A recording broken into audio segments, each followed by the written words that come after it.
नमस्कार सांग मैंने आपण मानु समस्त को मो स्टोरी चैनल स्वागत। चलतु कहानी शुणा भल पाउछि मु सेई झीकुर तृतीय भाग। जदि आपण माने प्रथम भाग और द्वितीय भाग शुणी नाहंती जल्दी जल्दी शुणी नियंतु। कृष्णा जेमिति ही कबाट खोलिछि ता चेहरारे रंग उड़ीगला। से आश्चर्य सहकारे पचारिला, तुमे तुमे एठी केमिति?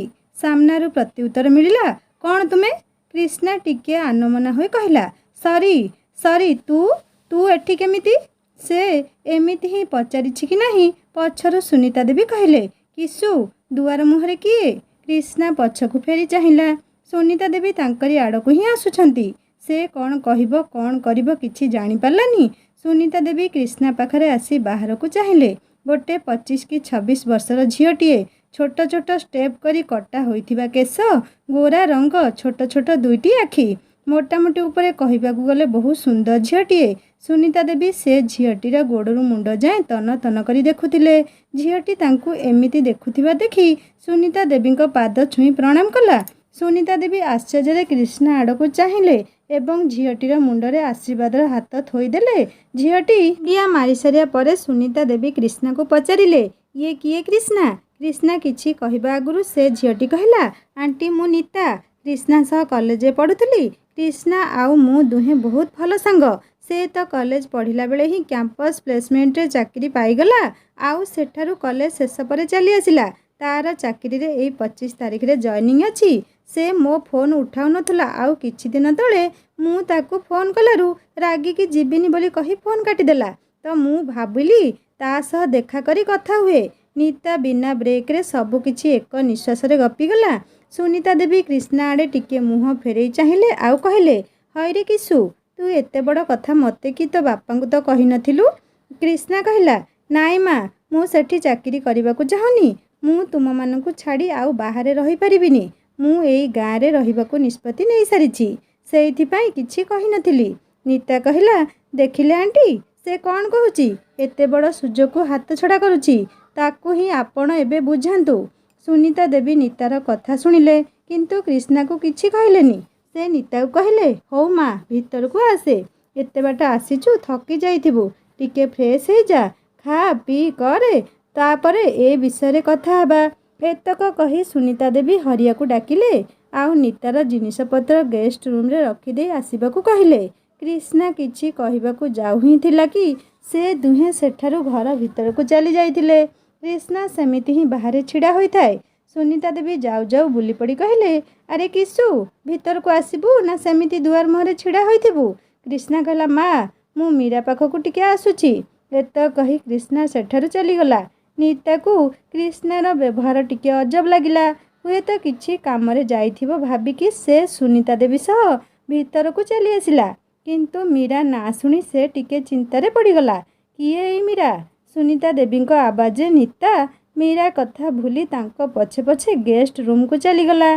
सुनीता देवी मने मने किछि भाबुथिले कृष्णा और नीता को नहीं। से नीता और कृष्णा संपर्कर सत जानिबाकू चाहुथिले और सेइथिपाई से किछि भाबुथिले। किंतु पर मुहूर्तरे से निजर भावना को और संदेह को भावनारे न रहिबाकू देई नीता सह कथा हेइ जिबाटा भल हेबो बोली भाबिले। नीता सेतेबेलकू गेस्ट रूम रे पहुंची सारिथिला। से रूम भितरे एणे तेणे बुली रूम को भलसे देखुला। किछि समय चुप रही सुनीता देवी नीता को ही देखि चलीथिले। एथरक नीता कहिबाकू लागिला, वाओ आंटी केते सुंदर होइछि रूमटी। मु भाबी नथिली गाँ गहली रे मध्य एते सुंदर घर देखिबाकू मिलिबो। सुनीता देवी कहले, थैंक यू नीता। नीता मु किछि पचारिबाकू चाहुची। नीता कहला, हाँ सियोर आंटी पचारंतु। नीता सुनीता देवी पाखकू आसी कहला।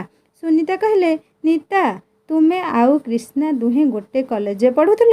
आउ तुमे कृष्णा को नहीं जेते चिंतित सेई दिग को देखिले माने मु पचारिबाकू चाहुची कि तुमे दुहे परस्पर को भल पाउन तो? ता टिके हसी दे कहला, आंटी आपण भी अन्य मानक भली आम संपर्क को भाबुछंती। से पागल को किए भल पाइबो? हाँ से मोर बेस्ट फ्रेंड जेहेतु सेई दृष्टि मु ताकू भल पाए। किंतु आम दुहिंक भितरे अन्य किछि संपर्क नाही। सुनीता देवी नीता मुहरु एतक शुणी टिके आश्वस्ति लागिला। तांको मुहरे चिंतार भाव बदल रे खुशी देखा जाउथुला। एमिति भी कहिबाकू गले नीता मध्य बहुत सुंदर, उच्च शिक्षिता मध्य। नीता और मीरा को समानता कले गोटे प्रभेद दिशिब जोंटाकि चलणी। नीता टिके सहरिया स्मार्ट आउ फॉरवर्ड हेले मीरा सबू बुझे स्मार्ट मध्य किंतु कहारी को केबे देखे हुएनी। सुनीता देवी खुशी मनरे नीता को फ्रेश होगापाई कहीदेई रोसई घर को चली आसिले। एणे कृष्णा गाड़ी धरी मीरा घर को जाऊए बाटरे केते कथा मने मने चिंता करुथाए। नीता पागल मो मना करने सत्वे भी आम गाँ को चली आसला। एईटा सहर नुहे गाँ तेणु एठी गोटे पुओ सहित झील को नहीं लोक मैंने सन्देह दृष्टि देखा स्वाभाविक। नीता तार सबुठु भल सांग थिला आउ एबे भी अच्छी मध्य किंतु से टिके बहुत जिदिया। छोट पिला भली पूरा जेउ काम ताकू करने को मना करिथिबो से ताकू ही करिबो। बेसी चिंता तो मीरा को नहीं। मीरा तांको दी जनक संपर्क को केउ दृष्टि नेबो केजाणी। एमिति भाबु भाबु कृष्णा आसी मीरा घर पाखरे पहुँचला। मीरार आज एंट्रांस थिला तेणु से ताकू परीक्षा केंद्र को नहीं जियो बोली कथा देइथिला। मीरा कृष्णा को देखि कहला सान बाबू एते लेट रे आसुछंती आपण परीक्षा आरंभ हो जिवो आमे केते बेले सेठी पहुँचबा। कृष्णा कहला किछि डेरी हेनी तुमे आस मु नहीं छाड़ी देबी जल्दी। मीरा तरबरिया रे आसी कृष्णा गाड़ी रे बसीगला आउ दुहे सेठारु परीक्षा केंद्र को चलिले। रास्ता जक कृष्णा पूरा नीरव से चिंतित थिला।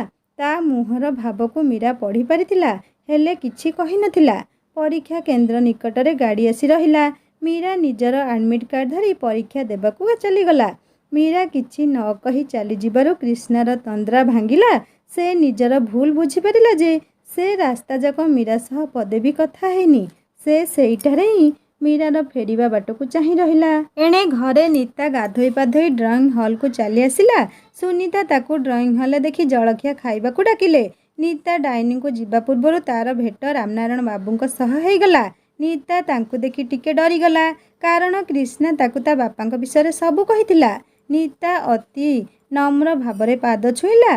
रामनारायण बाबू आश्चर्य हौ माँ उठे कहले आउ बुली पड़ी सुनीता आड़े चाहिए जी कि ठीक तांकर पछपटे छिड़ा होइतिले।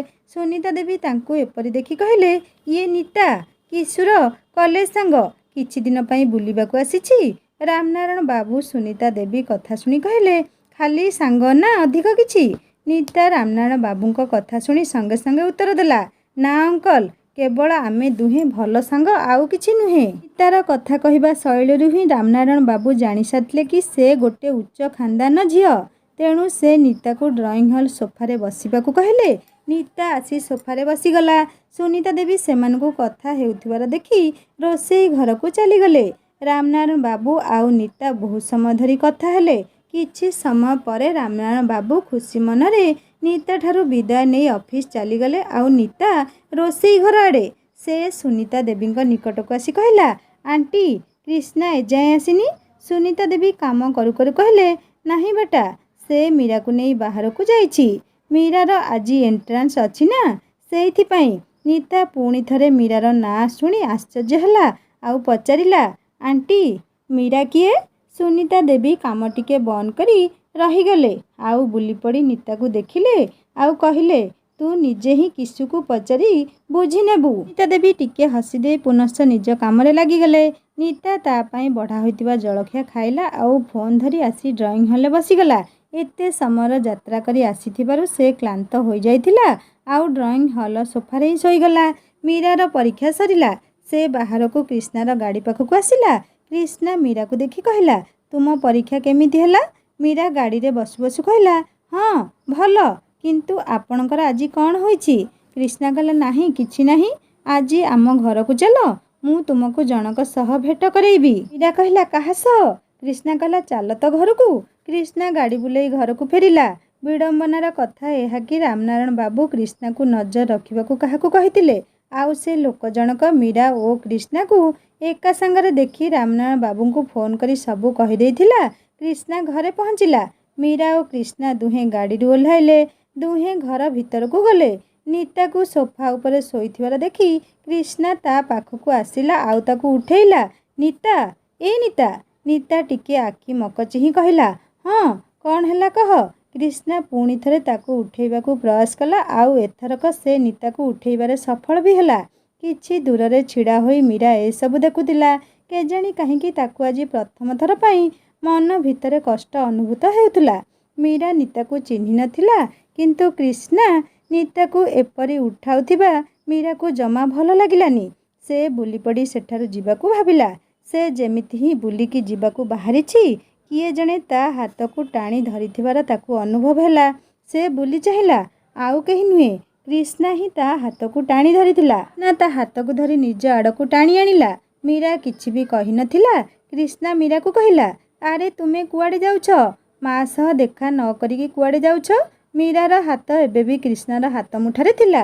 ଏହି ସମୟରେ କବାଟ ପାଖରେ ଛିଡ଼ା ହୋଇ ରାମନାରାୟଣ ବାବୁ ସବୁ ଦେଖୁଥିଲେ।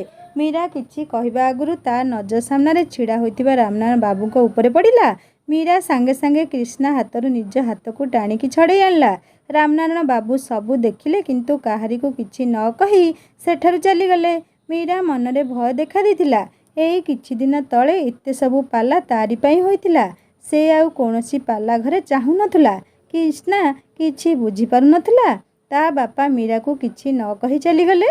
ତାକୁ ଟିକିଏ ଅଜବ ଲାଗିଲା। ହୁଏତ କୌଣସି ବ୍ୟସ୍ତତା ଭିତରେ ଥିବେ, କି ତାଙ୍କୁ ସତରେ ଦେଖିନଥିବେ। ଏହା ଭାବି କ୍ରିଷ୍ଣା ସେସବୁକୁ ମୁଣ୍ଡରୁ କାଢ଼ିଦେଲା।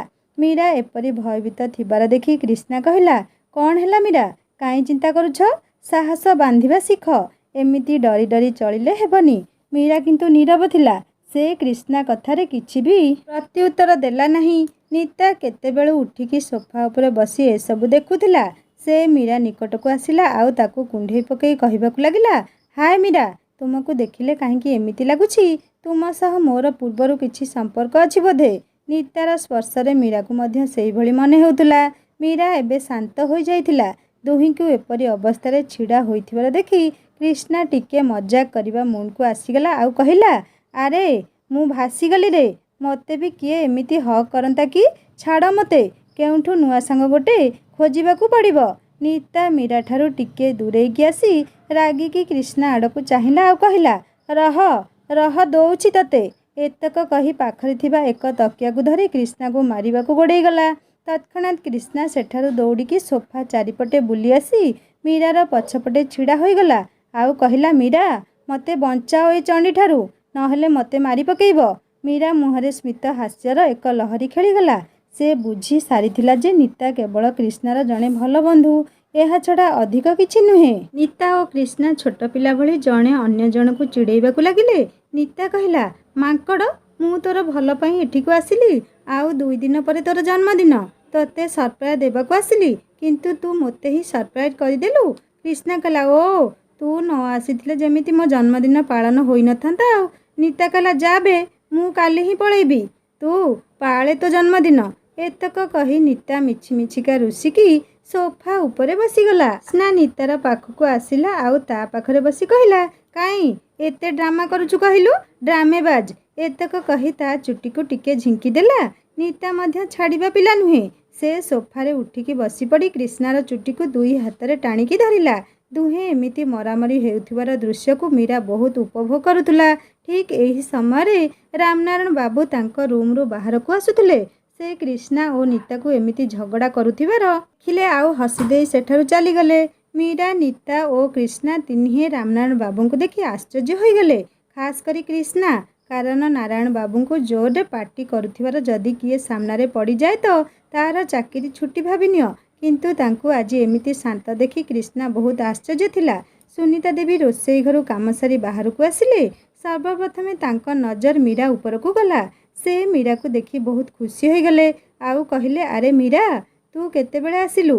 ଆଉ ପରୀକ୍ଷା କେମିତି ହେଲା? ହଁ ମା, ବହୁତ ଭଲ ଥିଲା, ମୀରା ଶାନ୍ତ ଧୀର ସ୍ୱରରେ କହିଲା।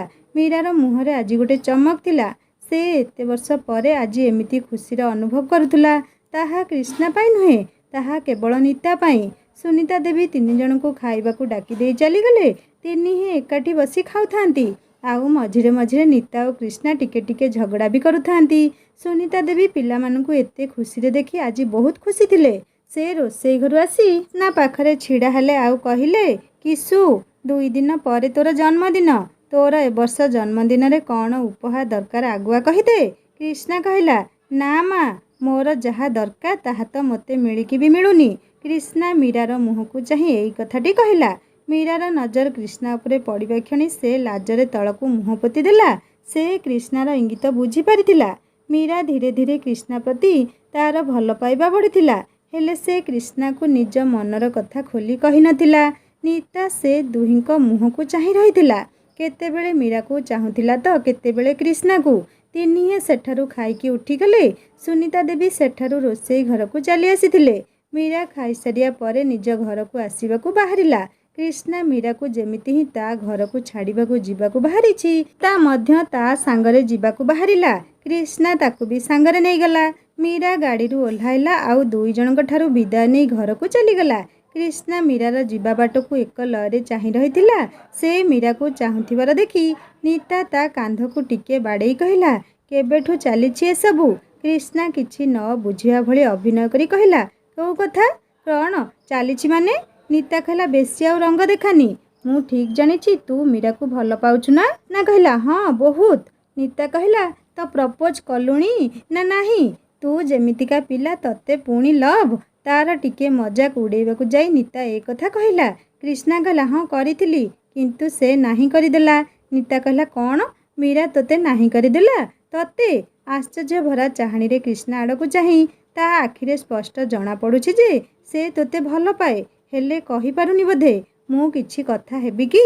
କ୍ରିଷ୍ଣା କହିଲା, ନାଇଁ, ସମୟକୁ ଅପେକ୍ଷା କରେ, ସବୁ ଠିକ୍ ହେଇଯିବ। ଏତକ କହି କ୍ରିଷ୍ଣା ଘର ଆଡ଼କୁ ଗାଡ଼ି ବୁଲେଇଲା ଆଉ ଦୁହେଁ ଘରକୁ ଆସିଲେ। ଘରେ ଆସି ପହଞ୍ଚିବା କ୍ଷଣି ଦୁହେଁ ଡ୍ରଇଂ ହଲ୍ରେ ବସିଥିବା ରାମନାରାୟଣ ବାବୁଙ୍କ ନଜର ତାଙ୍କ ଉପରେ ପଡ଼ିଲା। ରାମନାରାୟଣ ବାବୁ ତାଙ୍କୁ ନିଜ ପାଖକୁ ଡାକିଲେ ଆଉ କହିଲେ, କିଶୁ, 2 ଦିନ ପରେ ତୋର ଜନ୍ମଦିନ। ତୁ ଏତେ ବର୍ଷ ପରେ ଆମ ସହିତ ତୋ ଜନ୍ମଦିନ ପାଳିବାକୁ ଯାଉଛୁ।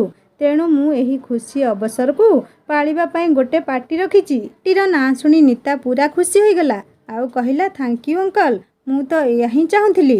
ରାମନାରାୟଣ ବାବୁ ଅତି ଶାନ୍ତ ଓ ଧୀର ସ୍ୱରରେ କହିଲେ, ନିତା ଓ କିଶୁ, ତୁମେ ଦୁହେଁ ଜନ୍ମଦିନ ପାଇଁ ସପିଂ କରିଦିଅ। ହଁ, ସାଙ୍ଗରେ ମୀରାକୁ ବି ନେଇଯିବ। ରାମନାରାୟଣ ବାବୁଙ୍କ ମୁହଁରୁ ମୀରାର ନାଁ ଶୁଣି କ୍ରିଷ୍ଣା ଆଶ୍ଚର୍ଯ୍ୟ ହୋଇଗଲା। ତା ବାପା, ଯିଏକି ମୀରାକୁ ଜମା ବି ପସନ୍ଦ କରନ୍ତିନି, ସେ ଆଜି ଏମିତି କହିଲେ। କ୍ରିଷ୍ଣା ଆଜି ବହୁତ ଖୁସି ଥିଲା, କାରଣ ତା ବାପା ମଧ୍ୟ ମୀରାକୁ ପସନ୍ଦ କରିବାକୁ ଲାଗିଲେଣି। ତାର ଇଚ୍ଛା ହେଉଥିଲା ଦୌଡ଼ି ଯାଇ ତା ବାପାଙ୍କୁ କୁଣ୍ଢେଇ ଗେହ୍ଲା କରି ପକେଇବାକୁ, କିନ୍ତୁ ସେ ତା ବାପା ସାମ୍ନାରେ କେବେ ବି ନିଜ ଭଲ ପାଇବାକୁ ଦର୍ଶାଉ ନଥିଲା। ସେ ତା ମା' ଠାରୁ ଅଧିକ ତା ବାପାଙ୍କୁ ଭଲ ପାଉଥିଲା, କିନ୍ତୁ କେବେ କିଛି କୁହେନି। ତାଙ୍କର ସବୁ କଥା ଓ ନିଷ୍ପତ୍ତିକୁ ମାନେ। ଆଉ ଯେତେବେଳେ ନିଜେ ବାପା ହିଁ ଅନୁମତି ଦେଇଥିଲେ, ସେ ଏ ଖୁସିର କଥାଟି ମୀରାକୁ ଆଗେ ଜଣେଇବାକୁ ଠିକ୍ ଭାବିଲା। ତେଣୁ ସେ ମୀରା ଘରକୁ ଗାଡ଼ି ନେଇ ଚାଲିଲା। କ୍ରିଷ୍ଣା ମୀରାକୁ ଯେତେବେଳେ ତା ବାପା କହିଥିବା କଥା କହିଲା, ମୀରା ଚକିତ ହୋଇଗଲା। ସେ କିଛି ସମୟ ଏମିତି କିଛି ଭାବିବାକୁ ଲାଗିଲା। ହେଲେ କ୍ରିଷ୍ଣା ସହ ନିତା ଆସିଥିଲା। ନିତା ମୀରାକୁ କୁଣ୍ଢେଇକି କହିଲା, କେତେ ଭାବୁଛ ମ? ଚାଲ ନା ସପିଂରେ ଯିବା। ନିତାର କଥା ଶୁଣି ମୀରା ଆଉ କିଛି ନ ଭାବି ତାଙ୍କ ସହ ସପିଂରେ ଚାଲିଗଲା। ନିତା, କ୍ରିଷ୍ଣା ଓ ମୀରା 3 ଜଣ ଯାକ ସପିଂ କରୁଥାନ୍ତି। କହିବାକୁ ଗଲେ କେବଳ ନିତା ଓ କ୍ରିଷ୍ଣା ହିଁ ସପିଂ କରୁଥିଲେ। ମୀରା ତାଙ୍କ ସହ ଖାଲି ବୁଲୁଥିଲା। ସେ ଟିକେ ଚିନ୍ତିତ ଜଣାଯାଉଥିଲା। ତଥାପି ସେ ନିଜର ଚିନ୍ତାକୁ ସେ ଦୁହିଁଙ୍କୁ ଜଣାଉ ନଥିଲା। ନିତା ମୀରାକୁ ସପିଂ ନ କରୁଥିବାର ଦେଖି କିଛି କହିନଥିଲା, କିନ୍ତୁ ତା ପାଇଁ ଏକ ସୁନ୍ଦର ଲେହେଙ୍ଗା କିଣି ଦେଇଥିଲା ଆଉ ତାକୁ ପାର୍ଟି ଦିନ ପିନ୍ଧିବାକୁ ଦେବ ବୋଲି ନିଷ୍ପତ୍ତି ନେଇଥିଲା। 3 ଜଣ ସେଠାରୁ କଫି ପିଇବାକୁ ଗଲେ। ନିତା ଓ କ୍ରିଷ୍ଣା ବହୁତ ମସ୍ତି କରୁଥିଲେ। ମୀରା କିନ୍ତୁ ଶାନ୍ତ ଥିଲା। ସେହି ଦୁହିଁଙ୍କୁ ଦେଖି ସେ କେବଳ ହସି ଦେଉଥିଲା, ହେଲେ ଚୁପ୍ ରହୁଥିଲା। କ୍ରିଷ୍ଣା ତାକୁ ଏମିତି ଚିନ୍ତିତ ଦେଖି ପଚାରିଲା, କ'ଣ ହେଲା ମୀରା? ତୁମେ କିଛି ଚିନ୍ତିତ ଅଛ? କ'ଣ ହେଇଛି କୁହ? ମୀରା କ୍ରିଷ୍ଣାକୁ ଚାହିଁ ହସି ଦେଇ କହିଲା, କାଇଁ ନାଇଁ ତ, ମୁଁ ଠିକ୍ ଅଛି। ନିଜର ନଜର ଏଣେ ତେଣେ ବୁଲେଇ କ୍ରିଷ୍ଣା କହିଲା, ହଉ ତେବେ ଚାଲ ଘରକୁ ଯିବା। ସେମାନେ ଘରକୁ ଫେରିଲା ପରେ ପୁଣି ଆଉ ଥରେ ରାମନାରାୟଣ ବାବୁଙ୍କ ସହ 3 ଜଣଙ୍କର ସାକ୍ଷାତ ହେଲା। ରାମନାରାୟଣ ବାବୁ ତାଙ୍କୁ ଏକାଠି ଦେଖି କହିଲେ, ଆରେ ତୁମେମାନେ ସପିଂ କରି ଆସିଲ? ଆରେ ମୀରା, ତୁ କିଛି ଆଣିଲୁନି? କ୍ରିଷ୍ଣାର ଜନ୍ମଦିନ, ଆଉ ତୁ ଟିକେ ଅଲଗା ଦେଖାଯା। ମୁଁ ଚାହୁଁଥିଲି କ୍ରିଷ୍ଣାର ଜନ୍ମଦିନରେ ମୁଁ କିଛି ଆନାଉନ୍ସ କରିବାକୁ ଯାଉଛି, ତେଣୁ ତୁ ତା ଜନ୍ମଦିନ ନିଶ୍ଚିତ ରହିବୁ। ରହିବୁ କ'ଣ? କ୍ରିଷ୍ଣାର ସବୁ ଦାୟିତ୍ୱ ତ ତୋର। ରାମନାରାୟଣ ବାବୁ ଏତକ କହି ସେଠାରୁ ଉଠି ଚାଲିଗଲେ। 3 ଜଣ ଯାକ ଆଶ୍ଚର୍ଯ୍ୟ ଭରା ଚାହାଣୀରେ ରାମନାରାୟଣ ବାବୁଙ୍କ ଯିବା ବାଟକୁ ଚାହିଁଥାନ୍ତି। ସବୁଠାରୁ ତ ବେଶୀ ଚକିତ କ୍ରିଷ୍ଣା ଓ ମୀରା ଥିଲେ। କ୍ରିଷ୍ଣା ମନରେ ହଜାରେ ପ୍ରଶ୍ନ ଘର କରିଥାଏ। ହେଲେ କ୍ରିଷ୍ଣା ନିଜ ମନର କଥା ମୀରା କି ନିତାକୁ କହି ଚିନ୍ତିତ କରିବାକୁ ଚାହୁଁନଥିଲା। ରାତି ପାହିଲେ କ୍ରିଷ୍ଣାର ଜନ୍ମଦିନ। ତେଣୁ ସୁନିତା ଓ ନିତା ଦୁହେଁ ଜିଦି କରି ମୀରାକୁ ସେଇଠାରେ ହିଁ ରହିବାକୁ କହିଲେ। ମୀରା ସେମାନଙ୍କ କଥା ବି କାଟିପାରିଲାନି। ସମସ୍ତେ ରାତିରେ ଡାଇନିଂରେ ବସି ଏକା ସାଙ୍ଗରେ ଡିନର କଲେ। ତାଙ୍କ ସହ ରାମନାରାୟଣ ବାବୁ ମଧ୍ୟ। ସେ ବହୁତ ଖୁସି ମନରେ ଖାଇବା ଖାଉଥିଲେ। ସୁନିତା ଦେବୀ ମଧ୍ୟ ଟିକେ ଚକିତ ଥିଲେ ତାଙ୍କୁ ଏପରି ଶାନ୍ତ ଦେଖି। ସେ ମାନେ କିଛି ଝଡ଼ର ସନ୍ଦେହ କରୁଥିଲେ, କାରଣ ସେ ତାଙ୍କ ସ୍ୱାମୀକୁ ବହୁତ ଭଲସେ ଜାଣିଥିଲେ। ସମସ୍ତେ ଖାଇସାରି ଉଠିଲେ। ରାମନାରାୟଣ ବାବୁ ଡାଇନିଂରୁ ଉଠି ହାତ ଧୋଇ ହେଇ ଫୋନରେ କାହା ସହ କଥା ହେଇ ହେଇ ଟିକେ ବାହାର ଆଡ଼େ ଚାଲିଗଲେ। ନିତା ଓ କ୍ରିଷ୍ଣା ନିଜ ନିଜ ରୁମ୍କୁ। ବାକି ରହିଗଲା ତ କେବଳ ମୀରା ଆଉ ସୁନିତା। ମୀରା ସୁନିତା ଦେବୀଙ୍କ ସହ ମିଶି ରୋଷେଇ ଘର ସଫା ସୁତର ଓ ବାସନ ମଜାରେ ସାହାଯ୍ୟ କଲା। ଆଉ ଟିକେ ଚିନ୍ତିତ ଦେଖାଗଲା। ସୁନିତା ଦେବୀ ମୀରାର ମୁହଁକୁ ଚାହିଁଲେ ଆଉ ପଚାରିଲେ, କ'ଣ ହେଲା ମୀରା, ଏତେ ଚିନ୍ତିତ କାହିଁକି? ମୀରା କହିଲା, ମା, ମୁଁ ଏଇ ହଲ୍ରେ ଶୋଇଯିବି କି ଆପଣ ଯଦି ହଁ କହିବେ। ଠିକ୍ ଏଇ ସମୟରେ ପଛରୁ ଆବାଜ ଆସିଲା, ହଲ୍ରେ କାହିଁକି ଶୋଇବ? ମୋ ରୁମ୍ ଅଛି ନା, ସାଙ୍ଗ ହେଇ ଶୋଇବା। ମୀରା ଓ ସୁନିତା ଦୁହେଁ ପଛକୁ ଚାହିଁଲେ। ପଛରେ ନିତା ଛିଡ଼ା ହୋଇଥିଲା। ସେ ମୀରା ପାଖକୁ ଆସିଲା ଆଉ ତା ଦୁଇ କାନ୍ଧରେ ହାତ ଦେଇ କହିଲା, ହଁ ମୀରା, ଚାଲ ନା ମୋ ରୁମ୍ରେ ଶୋଇବ। ବହୁତ ମଜା ହେବ। ରାତି ପାହିଲେ ସେ ଷ୍ଟୁପିଡ୍ର ଜନ୍ମଦିନ। ତା ପାଇଁ କିଛି ପ୍ଲାନ୍ କରିବାକୁ ପଡ଼ିବ, ଯେଉଁଥିରେ କି ମୋତେ ତୁମର ସାହାଯ୍ୟ ଦରକାର। ମୀରା କିଛି କହିବା ଆଗରୁ ସୁନିତା ଦେବୀ କହିଲେ, ହଁ ନିତା, ମୀରା ତୋରି ରୁମ୍ରେ ହିଁ ଶୋଇବ। ଏବେ ତୁମେ ଦୁହେଁ ଶୋଇବାକୁ ଯାଅ, ମୁଁ ଆଉ କିଛି ଟିକେ କାମ ଅଛି ସାରିକି ଶୋଇବାକୁ ଯିବି। ମୀରା ଓ ନିତା ଦୁହେଁ ସେଠାରୁ ଚାଲି ଆସିଲେ। ମୀରା ବାହାରେ କାହାର ଶବ୍ଦ ଶୁଣି ନିତାକୁ କହିଲା, ତୁମେ ରୁମ୍କୁ ଯାଅ, ମୁଁ ଆସୁଛି। ନିତା ତା ରୁମ୍କୁ ଚାଲିଗଲା। ମୀରା ବାହାରକୁ ଗଲା, ଯେଉଁଠାରେ କି ସେ କିଛି ଏମିତି ଦେଖିଲା ତା ହୋସ୍ ଉଡ଼େଇବାକୁ ଯଥେଷ୍ଟ ଥିଲା। ସେ ଉଦାସ ମନରେ ନିତା ରୁମ୍କୁ ଚାଲି ଆସିଲା, ଯେଉଁଠି ନିତା ନ ଶୋଇ ତାର ଅପେକ୍ଷା କରୁଥିଲା। ମୀରା ଯେମିତି ରୁମ୍କୁ ଆସିଲା, ନିତା ବେଡ୍ରୁ ଉଠି ପଡ଼ିଲା ଆଉ ମୀରାର ହାତ ଧରି ତାକୁ ବେଡ୍ରେ ବସେଇଦେଲା। ତାକୁ ଅପଲକ ନୟନରେ ଚାହିଁ ରହିଲା କିଛି କ୍ଷଣ ପାଇଁ, ପୁଣି କହିଲା, ମୀରା, ତୁମେ କ୍ରିଷ୍ଣାକୁ ଭଲ ପାଉନ? ମୀରା ହଠାତ୍ ଏ ପ୍ରଶ୍ନ ଶୁଣି ଚମକି ପଡ଼ିଲା ଆଉ କହିଲା, ନାଇଁ, ଏମିତି କିଛି ନାହିଁ। ତୁମେ ଯାହା ଭାବୁଛ ସେମିତି କିଛି ନାହିଁ। ନିତା କହିଲା, ମୁଁ ବି ଗୋଟେ ଝିଅ। ତୁମ ଚେହେରାରୁ ସ୍ପଷ୍ଟ ଜଣାପଡ଼ୁଛି ଯେ ତୁମେ ତାକୁ କେତେ ଭଲ ପାଉଛ, କିନ୍ତୁ ନିଜେ ନିଜର ମନର କଥାକୁ ବୁଝିବାକୁ ଚାହୁଁନ। ମୀରା କିଛି କ୍ଷଣ ଚୁପ୍ ରହିଲା ପରେ କହିଲା, ମୁଁ ଜାଣିନି ମୁଁ ତାଙ୍କୁ ଭଲ ପାଏ କି ନାହିଁ। ହଁ, ଏତିକି ଜାଣିଛି, ଯେତେବେଳେ ସେ ମୋ ପାଖରେ ଥାଆନ୍ତି ମୋତେ ବହୁତ ଖୁସି ଲାଗେ, ଆଉ ସେ ଟିକେ ଦୂରେଇ ଗଲେ କଷ୍ଟ। ଏହାକୁ ହିଁ ତ ଲଭ୍ କୁହନ୍ତି। କ'ଣ ସତରେ ୟାକୁ ଲଭ୍ କହନ୍ତି? ହଁ Meera, you are in love, you are in love Meera. Meera ମୁହଁରେ ହସରେ ଏକ ଧାର ଖେଳିଗଲା ଆଉ ଟିକେ ଲାଜେଇ ବି ଗଲା। ତା ଚେହେରାରୁ ସ୍ପଷ୍ଟ ଜଣାପଡ଼ୁଥିଲା ଯେମିତିକି ନିତା କହିଲା। ତା ଲାଜ ଦେଖି ନିତା କହିଲା, ଓଏ ଓଏ, କି ଲାଜ ମ?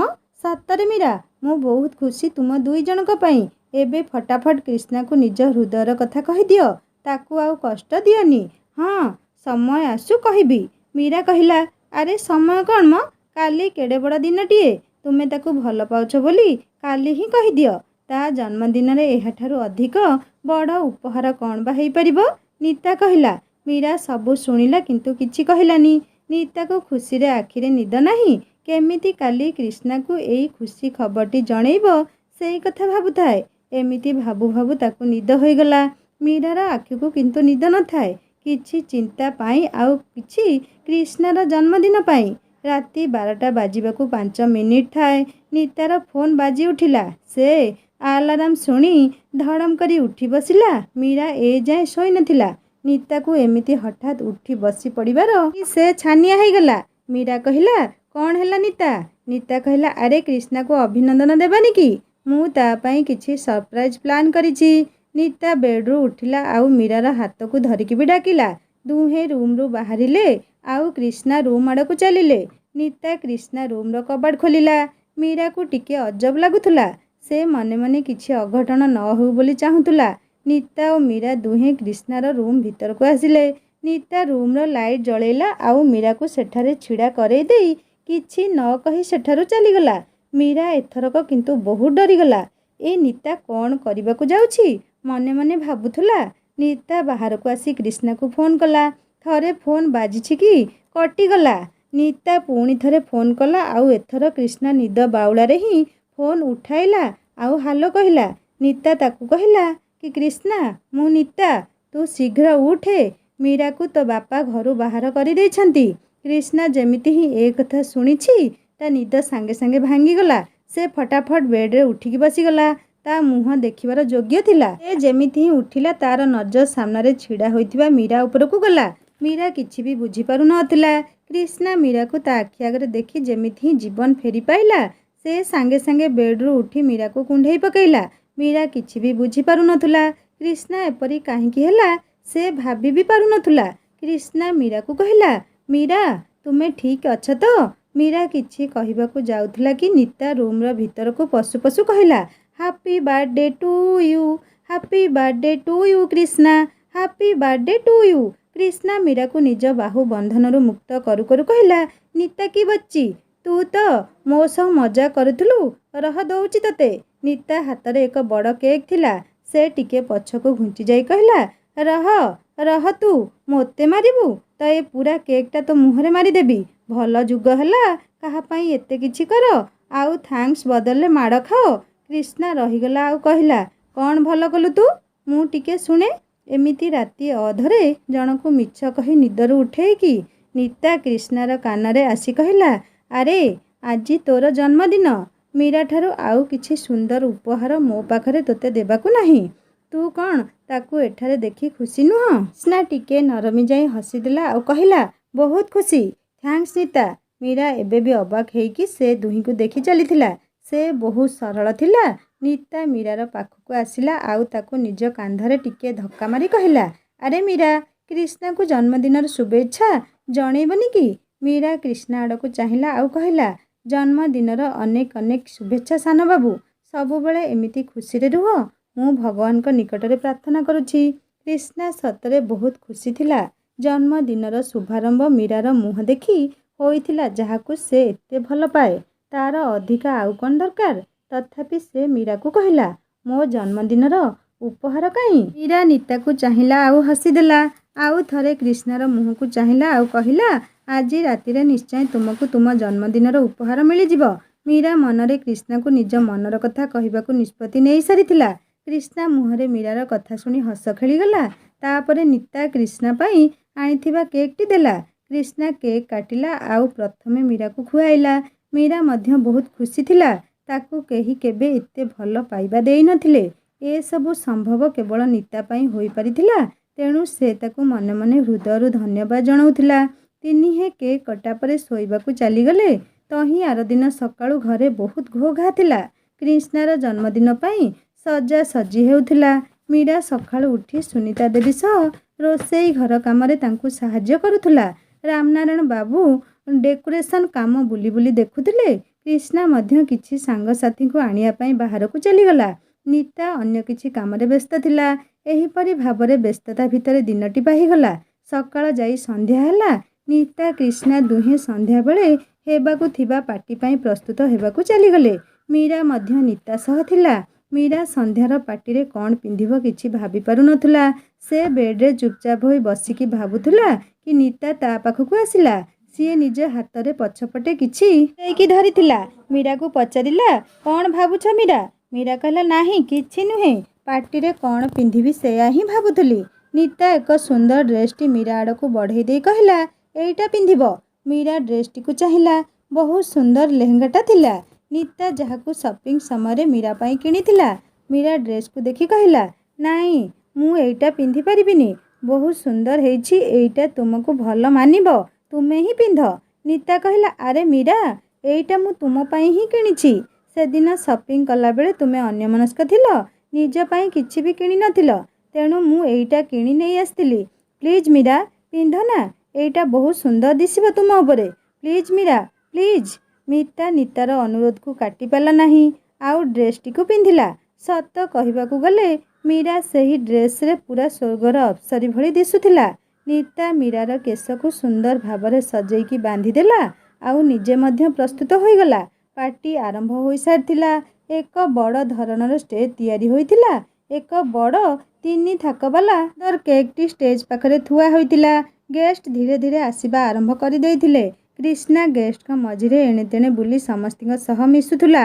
ସମସ୍ତେ ତାକୁ ଜନ୍ମଦିନର ଶୁଭେଚ୍ଛା ଜଣାଉଥିଲେ। କ୍ରିଷ୍ଣା ସେହି ସବୁ ଲୋକଙ୍କ ଭିଡ଼ରେ କାହାକୁ ଗୋଟେ ଖୋଜୁଥିଲା। ତା ନଜର ବାରମ୍ବାର ଏଣେ ତେଣେ ଘୁରି ବୁଲୁଥିଲା। କିଛି ସମୟ ପରେ ନିତା ତା ନିକଟରେ ପହଞ୍ଚିଲା। ନିତା ମଧ୍ୟ ଆଜି ବହୁତ ସୁନ୍ଦର ଦେଖାଯାଉଥିଲା। ସେ ଆଜି ପ୍ରଥମ ଥର ପାଇଁ ଟ୍ରାଡିସନାଲ ଡ୍ରେସ୍ ପିନ୍ଧିଥିଲା। କ୍ରିଷ୍ଣା ତାକୁ ଦେଖି ତା ନିକଟକୁ ଆସିଲା ଆଉ ମୀରା ବିଷୟରେ ପଚାରିଲା। ନିତା ଟିକିଏ ହସିଦେଇ କ୍ରିଷ୍ଣାର ପଛପଟକୁ ଇସାରା କଲା। ପଛରେ ମୀରା ଆସୁଥିଲା। ସେ ଏତେ ସୁନ୍ଦର ଦିଶୁଥିଲା କି କ୍ରିଷ୍ଣା କ'ଣ?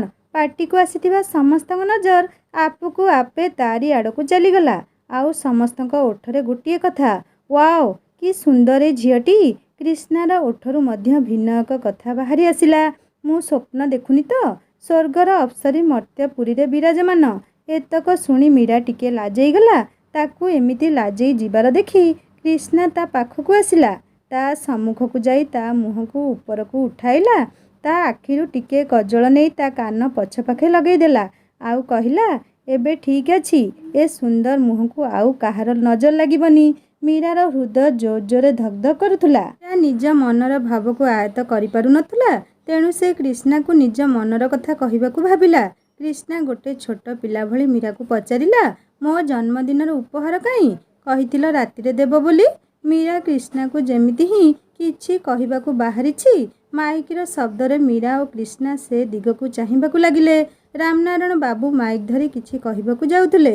ସେ ମାଇକ୍ରେ କ୍ରିଷ୍ଣା, ମୀରା ଓ ନିତା ତିନି ଜଣଙ୍କୁ ଷ୍ଟେଜକୁ ଡାକିଲେ। କ୍ରିଷ୍ଣା ଓ ନିତା ଷ୍ଟେଜକୁ ଯିବାକୁ ବାହାରିଲେ। ମୀରା ଷ୍ଟେଜକୁ ଯିବାକୁ ଚାହୁଁନଥିଲା, କିନ୍ତୁ କ୍ରିଷ୍ଣା ଯାଉଥିବା ସମୟରେ ତା ହାତକୁ ଧରି ଟାଣିକି ଧରିଥିଲା। ତା ହାତର ମୁଠା ଏତେ ଶକ୍ତ ଥିଲା କି ମୀରା ଛଡ଼େଇ ପାରିଲାନି। ଆଉ କ୍ରିଷ୍ଣାର ପଛେ ପଛେ ଚାଲିଲା। ଷ୍ଟେଜ ନିକଟ ହେଇ ଆସିଥିବାରୁ କ୍ରିଷ୍ଣା ମୀରାର ହାତ ଛାଡ଼ିଦେଲା ଆଉ ଷ୍ଟେଜ ଉପରକୁ ଉଠିଗଲା। ତା ପଛକୁ ନିତା ଓ ଶେଷରେ ମୀରା। କ୍ରିଷ୍ଣା ଯାଇ ସୁନିତା ଦେବୀ ଓ ରାମନାରାୟଣ ବାବୁଙ୍କ ମଝିରେ ଛିଡ଼ା ହୋଇଗଲା।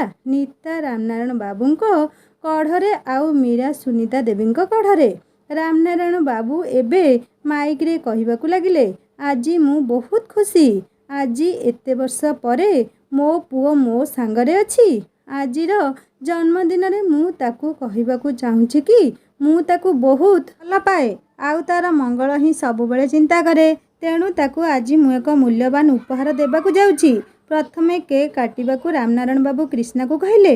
କ୍ରିଷ୍ଣା ଆଜି ବହୁତ ଖୁସି ଥିଲା। ସେ ଖୁସି ମନରେ କେକ୍ କାଟିଲା ଆଉ ପ୍ରଥମ ପିସ୍ଟି ତା ବାପାଙ୍କୁ ଆଉ ଅନ୍ୟ ପିସ୍ଟି ମାଆକୁ ଖୁଆଇଲା। ତାପରେ ଅନ୍ୟ ଏକ ପିସ୍ଟି ନିତାକୁ ଖୁଆଇ ଯେମିତି ମୀରା ଆଡ଼କୁ ବଢ଼ିଛି, ରାମନାରାୟଣ ବାବୁ ଆନାଉନ୍ସ କରିଦେଲେ କି ବନ୍ଧୁଗଣ, ଆଜିର ଏଇ ଖୁସିର ଅବସରରେ ମୁଁ ଆଉ ଗୋଟିଏ ଖୁସି ଖବର ଦେବାକୁ ଯାଉଛି।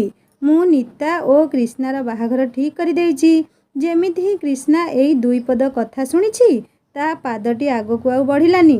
ସେ ବୁଲି ପଡ଼ି ତା ବାପାକୁ ଚାହିଁଲା। କେବଳ କ୍ରିଷ୍ଣା ନୁହେଁ, ନିତା, ସୁନିତା ଓ ମୀରା ସମସ୍ତେ ନିଜ କାନ ଉପରେ ବିଶ୍ୱାସ କରିପାରୁନଥିଲେ। ମୀରା ଓ କ୍ରିଷ୍ଣାର ସ୍ୱପ୍ନର ମହଲ ଯେମିତି କିଛି କ୍ଷଣ ମଧ୍ୟରେ ଭାଙ୍ଗିରୁଜି ଚୁରମାର ହୋଇଯାଇଥିଲା। ସେ କିଛି କହିବା ପରିସ୍ଥିତିରେ ନଥିଲା। ତା ମୁଣ୍ଡ କାମ କରୁନଥିଲା। ବାପାଙ୍କର ଏଭଳି ହଠାତ୍ ନିଷ୍ପତ୍ତି ଶୁଣି ସେ ଭିତରୁ ହିଁ ଭାଙ୍ଗି ଯାଇଥିଲା। ସେ ମୀରାକୁ ଚାହିଁଲା। ମୀରା ଆଖିରେ ଥିବା ଲୁହକୁ ସ୍ପଷ୍ଟ ଦେଖିପାରୁଥିଲା। କ'ଣ ବା କହିବ ତାକୁ?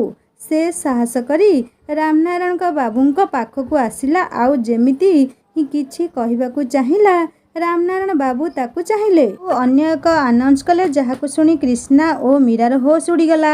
ସେ ଦୁହେଁ କେବଳ ପରସ୍ପରକୁ ଚାହିଁଲେ, କିନ୍ତୁ କିଛି କହିବାର କ୍ଷମତା ତାଙ୍କ ପାଖରେ ନଥିଲା। ସତରେ ସାଙ୍ଗମାନେ, ରାମନାରାୟଣ ବାବୁ ଜାଣିଥିଲେ ତାଙ୍କ ପୁଅ କ୍ରିଷ୍ଣା ମୀରାକୁ ଭଲ ପାଉଛି ବୋଲି। ଜାଣିଶୁଣି ନିଜ ପୁଅର ଜୀବନ ସେ କାହିଁକି ନଷ୍ଟ କଲେ ତାହା ଜାଣିବା ଚତୁର୍ଥ ଭାଗରେ। ଆଉ ଏମିତି କ'ଣ ଆନାଉନ୍ସ କଲେ ଯେ ତାହା ଜାଣିବା ଚତୁର୍ଥ ଭାଗରେ। କାହାଣୀଟି କେମିତି ଲାଗୁଛି ମୋତେ ନିଶ୍ଚୟ କମେଣ୍ଟ କରି ଜଣାଇବେ। ଆଉ ଯଦି ଭଲ ଲାଗୁଥାଏ ଲାଇକ୍ଟିଏ କରିବେ, ସାଙ୍ଗମାନଙ୍କ ସହିତ ସେୟାର କରିବେ। ଆଉ ଯଦି ମୋ ଚ୍ୟାନେଲରେ ନୂଆ ଅଛନ୍ତି ତାହେଲେ ସବସ୍କ୍ରାଇବ୍ କରି ବେଲ୍ ଆଇକନ୍ ଦବାଇ ଦେବେ, ଯାହାଫଳରେ ମୁଁ ନୂଆ ନୂଆ କାହାଣୀ ଅପଲୋଡ଼ କଲେ ଆପଣମାନଙ୍କ ନୋଟିଫିକେସନ୍ ପହଞ୍ଚିବ। ଆପଣମାନେ କାହାଣୀଟିକୁ ସର୍ବପ୍ରଥମେ ପଢ଼ିପାରିବେ ଓ ଶୁଣିପାରିବେ। ଆଉ ଗୋଟେ କଥା, ମୋର ଗୋଟେ ହିନ୍ଦୀ ଷ୍ଟୋରି ଚ୍ୟାନେଲ୍ ଅଛି, ଯାହାର ଲିଙ୍କ୍ ମୁଁ ଏହି ଷ୍ଟୋରିର ଡେସ୍କ୍ରିପସନ୍ରେ ଦେଇଦେବି। ଆପଣମାନେ କ୍ଲିକ୍ କଲେ ସୁନ୍ଦର ସୁନ୍ଦର ହିନ୍ଦୀ ଷ୍ଟୋରି ଶୁଣିପାରିବେ। ଏବେ ମୋତେ ବିଦାୟ ଦିଅନ୍ତୁ। ପୁଣି ଆସିବେ ଆଉ ଗୋଟେ ସୁନ୍ଦର କାହାଣୀ। ରହୁଛି ନମସ୍କାର, ଜୟ ଜଗନ୍ନାଥ।